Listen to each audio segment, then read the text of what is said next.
প্রধান উপদেষ্টার কাছে যেসব দাবি জানালেন ইসলামী দলগুলো, শুনছিলেন শিরোনাম, এবার বিস্তারিত। তো আপনারা দেখছেন বরাবরের মতন বাংলা অল 24। তো দর্শক, ইসলামী দলগুলো কি দাবি জানালেন ডক্টর মোহাম্মদ ইউনূসের কাছে, এই নিয়ে বিস্তারিত আছি আমি মোহাম্মদ ভাই। চলুন ভিডিওটি শুরু করা যাক। অন্তর্বর্তী সরকারের প্রধান হিসেবে দায়িত্ব নেওয়ার প্রায় 4 সপ্তাহ পর রাজনৈতিক দল ও জোটগুলোর সঙ্গে মতবিনিময়ে বসেছেন প্রধান উপদেষ্টা ডক্টর মোহাম্মদ ইউনূস। বৈঠকে বেশ কিছু সংস্কার প্রস্তাব দিয়েছে 7টি ইসলামী দল। তার মধ্যে অন্যতম দাবি হলো দুবারের অধিক যেন কেউ প্রধানমন্ত্রী না হয়। শনিবার 31 আগস্ট প্রধান উপদেষ্টার বাসভবন যমুনায় বৈঠক শেষে এ কথা জানান বাংলাদেশ খেলাফত মাজলিসের মহাসচিব মাওলানা মামুনুল হক। প্রধান উপদেষ্টার সঙ্গে বৈঠকে আমরা বেশ কিছু সংস্কার উপস্থাপন করেছি উল্লেখ করে মামুনুল হক সাংবাদিকদের বলেন, নির্বাচন ব্যবস্থা সংস্কারের দাবি জানিয়েছি।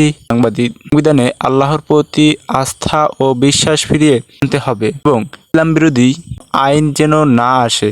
শেষ দুবারের অধিক যেন প্রধানমন্ত্রী না হয়। আন্দোলনের সব হত্যাকাণ্ড প্রয়োজনে ট্রাইব্যুনালের মাধ্যমে বিচার করতে হবে দাবি জানিয়ে মাওলানা আরও বলেন, বিলম্ব না করে আন্দোলনের সব হত্যাকাণ্ডের দ্রুত বিচার করার দাবি করি এবং রাজত নেতাকর্মীদের বিরুদ্ধে সব মামলা 1 মাসের মধ্যে প্রত্যাহার করার জানায়।